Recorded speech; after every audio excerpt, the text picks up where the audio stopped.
le constat qui est généralement partagé, c'est que mettre des équipements de sécurité n'est pas suffisant. Il est nécessaire, évidemment, de pouvoir les superviser, d'en superviser les alertes en permanence, idéalement sur un créneau 24 heures sur 24, 7 jours sur 7.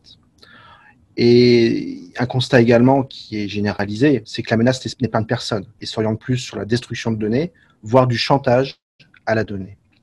C'est pour cela que le SOC se spécialise de plus en plus sur une composante qu'on appelle généralement CyberSOC, qui va viser réellement à détecter les incidents de sécurité et qui va déployer des compétences extrêmement spécifiques dans cet objectif.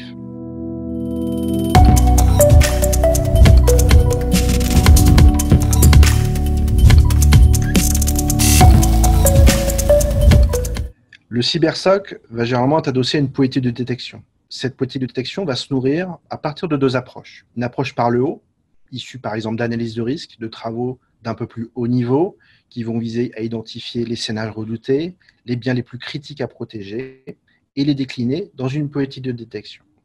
Et puis une approche plus terrain, plus par le bas, qui vise à identifier les technologies qui fonctionnent sur ces systèmes et les scénarios les plus courants qui visent ces technologies.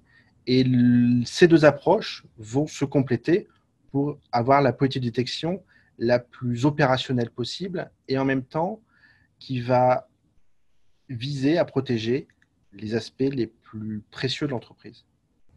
Le CyberSOC s'applique sur un périmètre qui, dans un premier temps, peut être de taille modeste pour réduire la complexité d'un tel projet, puis augmenter au fur et à mesure et à la fin, automatiser le déploiement sur certains périmètres, automatiser la réponse aussi sur certains périmètres à l'aide d'outils associés.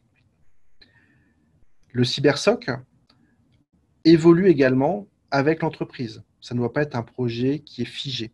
Il doit adapter son périmètre, adapter sa politique de détection, sa politique de réaction à l'évolution de l'entreprise et des risques qui sont associés.